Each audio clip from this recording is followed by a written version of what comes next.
Hello दोस्तों, आपका स्वागत है आपका अपना चैनल स्टडी विद अरविंद में। आज हम इस वीडियो में देखेंगे जो रेलवे का रुक्मणी प्रकाशंस का जो प्लेटफॉर्म का 2500 क्वेश्चंस का साइंस का सेट आया हुआ है, उसमें से सेट नंबर आज 54 देखेंगे। इससे पहले सारा सेट हम डाल चुके हैं 53 सेट, ज़रूर आप इसको देखिए। और जितना भी क्वेश्चन है बहुत ही अच्छा क्वेश्चन का कलेक्शन किया गया है, और जितना एक शिफ्ट में पूछा गया क्वेश्चन का उसी का एक सेट बनाया गया, तो आप ज़रूर इसको देखिए। बहुत ऐसा क्वेश्चन है बार बार रिपीट करता है। आप ज़रूर 2500 अगर क्वेश्चंस कर लेते हैं तो आने वाला जो ग्रुप डी का एग्ज़ाम स्टार्ट होने वाला 17 अगस्त से, तो आपको उसको बहुत अधिक इसमें से लाभ पहुंचेगा। तो ज़रूर देखिए। अगर आप इस चैनल पर नया हैं तो चैनल को सब्सक्राइब, लाइक और शेयर ज़रूर कीजिए। अगर आप इसका पीडीएफ लेना चाहते हैं तो study with Arvind Telegram channel पर जा करके आप इसका पीडीएफ भी ले सकते हैं। इसमें से आज हम देखेंगे 11/10/2018 का जो शिफ्ट नंबर फर्स्ट का क्वेश्चन पूछा गया है। इसमें सेट 54 देखेंगे। इससे पहले सारा डाला हुआ है, तो ज़रूर देखिए। इसमें 2500 क्वेश्चन है, 2500 क्वेश्चन का कलेक्शन है। चलिए स्टार्ट करते हैं। आज हमारा सेट नंबर होगा 54। चलिए स्टार्ट करते हैं। सेट नंबर आज 54 देखेंगे। 54 का पहला क्वेश्चन है हमारा कि आवर्त सारणी का आविष्कार किसने किया था। तो आवर्त सारणी का आविष्कार देखिए मेंडलीव के द्वारा किया गया था। सबसे पहले आवर्त सारणी इसी के द्वारा बनाया गया था। तो आवर्त सारणी का इस आविष्कार किसने किया था, मेंडलीव ने। नेक्स्ट क्वेश्चन है हमारा, चलिए देखते हैं नेक्स्ट क्वेश्चन देखिए हमारा 2 नंबर क्वेश्चन है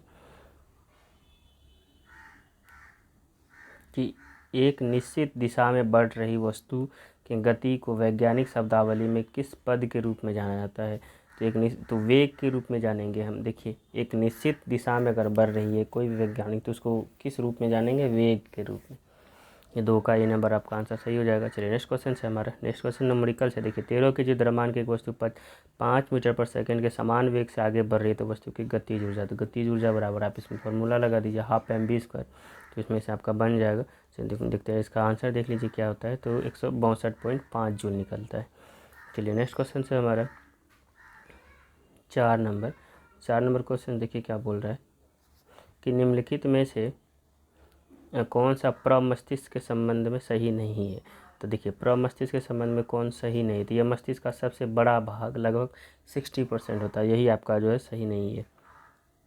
देखिए क्या क्या सही है। यह मस्तिष्क का अग्र, शीर्ष और पार्श्व भाग बनाता है, ये सही है। इसमें 2 भाग होते हैं जिन्हें प्रमस्तिष्क गोलार्ध कहा जाता है। ये अग्र मस्तिष्क का हिस्सा है, ये सारा सही है। देखिए ये मस्तिष्क का 60% नहीं होता, मस्तिष्क का लगभग 80% होता है। तो आपका ये ए नंबर जो आपका आंसर सही हो जाएगा, यानी कि वो गलत दिया हुआ है। चलिए नेक्स्ट क्वेश्चन है हमारा 5 नंबर क्वेश्चन क्या बोला है, कैल्शियम का जो है आपका परमाणु द्रव्यमान पूछ रहा है। कैल्शियम का परमाणु द्रव्यमान कितना होता है आपका। देखिए अगर ये पूछेगा तो परमाणु संख्या कितना होता था, तो 20, तो उसको द्रव्यमान कितना हो जाएगा आपका यहाँ पे, तो ए 40 हो जाएगा। चलिए नेक्स्ट क्वेश्चन है हमारा 6 नंबर। डैश का रासायनिक नाम कैल्शियम सल्फेट हेमीहाइड्रेट है। तो किसका जो रासायनिक नाम जो आपका कैल्शियम सल्फेट हेमीहाइड्रेट था, प्लास्टर ऑफ पेरिस का। इसका फार्मूला देखिए किसका क्या होता है, प्लास्टर ऑफ पेरिस का CaSO4 × ½ होता है। इसी को बोलते हैं रासायनिक नाम में calcium sulphate hemihydrate. Next question है हमारा 7 नंबर देखिए क्या बोल रहा है कि निम्नलिखित में से कौन सा विधान सत्य है, इसमें से सही देखना है। तो देखिए आपका सही कौन सा हो जाएगा 7 नंबर का। ये जो आपका पदार्थ के प्रकार के अनुसार कणों के स्थान के आधार पर आकार बदलता है।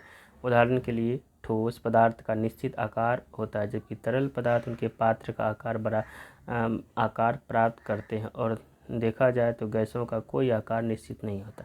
यही आपका जो है सही है, पहला नंबर जो है आपका सही है 7 नंबर का। सॉरी ये 7 नंबर का देखिए 7 का ये सही नहीं है।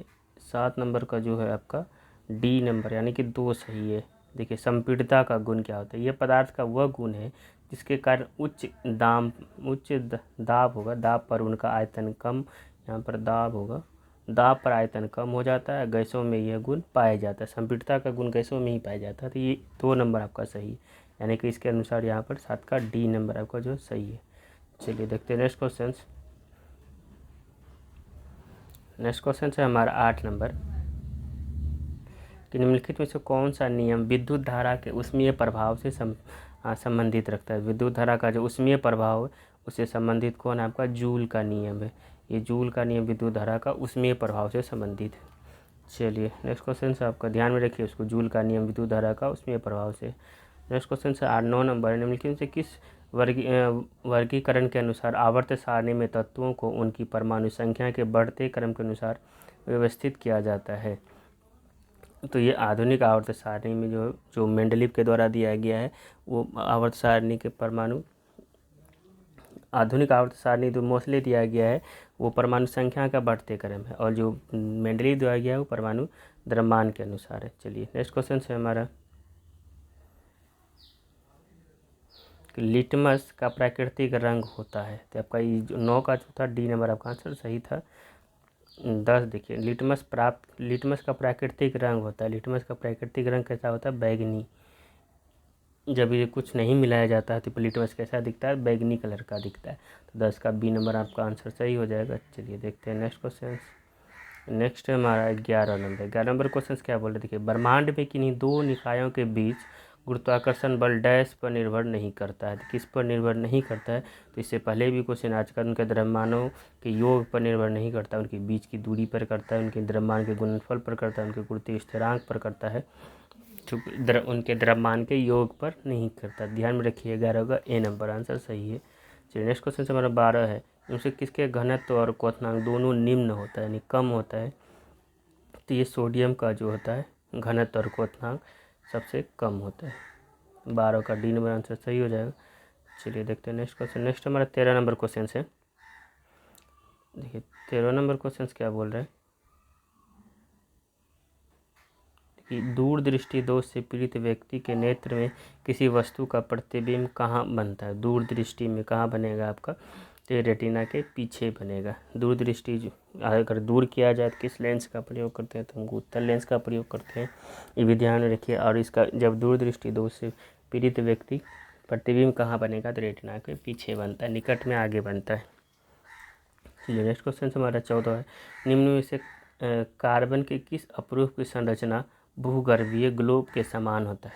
तो ये भूगर्भीय जो ग्लोब के समान होता है ये किसका होता है? देखिए ये फ्लोरीन का होता है। इसका फॉर्मूला क्या होता है फ्लोरीन का? इसमें कार्बन 60 को होता है, इसमें फ्लोरीन को ही जियोडेसिक बोलते हैं। जो फुटबॉल के आकार का होता है, कार्बन 60 होता है, इसमें कार्बन 60 होता है, ये ध्यान में रखिए। और ये जियोडेसी होता है, फुटबॉल के आकार का होता है, भूगर्भीय कार्बन का अपरूप भी है। ये 14 नंबर का जो बी नंबर है फ्लोरीन। चलिए देखते हैं नेक्स्ट क्वेश्चन। नेक्स्ट हमारा 15 नंबर क्वेश्चन क्या है कि इलेक्ट्रिक सर्किट में धारा नियंत्रक का प्रयोग डैश को परिवर्तित करने के लिए किया जाता है। जो इलेक्ट्रिक सर्किट में जो धारा नियंत्रक का प्रयोग पड़ा है किसके लिए किया जाता है? देखिए ये प्रतिरोध के लिए किया जाता है, पड़ा है प्रतिरोध को परिवर्तित करने के लिए किया जाता है धारा नियंत्रक का प्रयोग। तो 14 का आपका 15 का क्या हो जाएगा? डी नंबर आंसर सही हो जाएगा। चलिए नेक्स्ट क्वेश्चन हमारा 16 नंबर है, डैश का समूह 17 का सबसे कम अभिक्रियाशील मूल्य तत्व है। जो समूह 16 है हेलोजन समूह है, 17 समूह या जो हेलोजन समूह है कौन सा तत्व सबसे कम अभिक्रियाशील मूल तत्व है? तो वो देखना है आपको। तो क्या हो जाएगा यहाँ पे? आयोडीन हो जाएगा। सबसे कम अभिक्रियाशील मूल तत्व कौन है? तो आयोडीन हो जाएगा। 16 का सी नंबर आंसर सही हो जाएगा।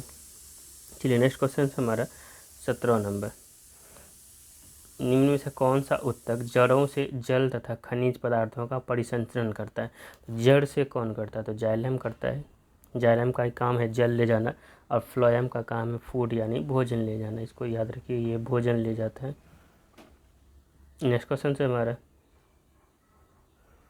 18 नंबर क्वेश्चन क्या है कि एक फूल के परागकोश से वर्तिकाग्र तक परागकणों के हस्तांतरण को डैश कहा जाता है? तो क्या कहा जाता है यहाँ पे? परागन कहा जाता है। जरूर याद रखिए, अब इसको पूछा जाता है बहुत बार क्वेश्चन कि एक फूल के परागकोश से वर्तिकाग्र तक परागनों के हस्तांतरण को क्या कहा जाता है? परागन कहा जाता है।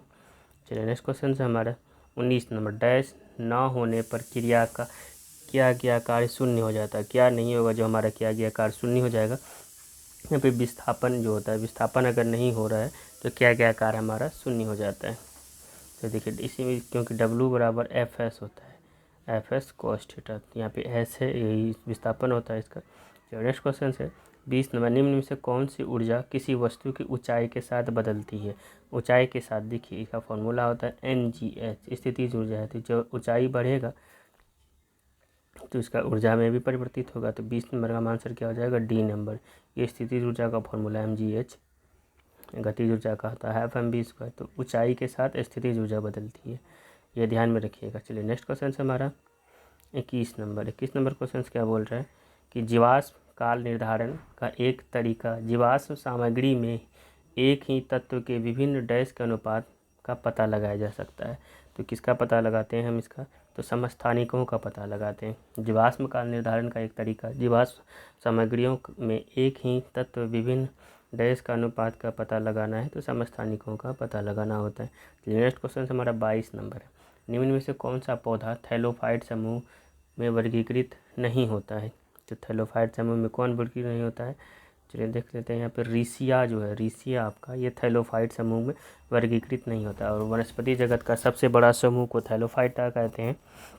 इसी को हम शैवाल भी कहते हैं, याद रखिएगा। लाइकेन वगैरह थैलोफाइटा समूह का आता है। तो कौन ऐसा है जो वर्गीकृत नहीं होता है? तो रीसिया नहीं होता है। स्पायरोगैरा होता है, उल्वा होता है, कारा होता है, लेकिन रीसिया आपका नहीं होता। 22 का आपका बी नंबर आंसर सही हो जाएगा। नेक्स्ट क्वेश्चन हमारा 23 नंबर है कि कंपन कर रही वस्तु का समय अंतराल 0.04 सेकेंड है, तो तरंग की आवृत्ति क्या हो जाएगी?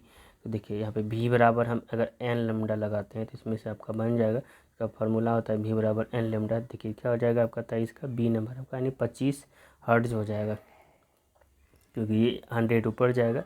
अगर यहाँ पे 100 को अगर डिवाइड करते हैं इसको 0.04 को, ये इसी का 2 जीरो ऊपर गया है, अब ये कट जाएगा 25 बार में, तो क्या हो जाएगा 25 हर्ट्ज। तो इस तरह से आप न्यूमेरिकल ज़रूर बनाइए। हम सबका आंसर बता देते हैं। फार्मूला सेट नंबर 54 हमारा कंप्लीट हुआ। इससे पहले सारा सेट डाला हुआ है, जरूर देखिए, शुरू से अंत तक देखिए। अगर आप चैनल पर नए आए हैं तो चैनल को सब्सक्राइब, लाइक और शेयर जरूर कीजिए। चलिए मिलते हैं नेक्स्ट सेट में। Thank you.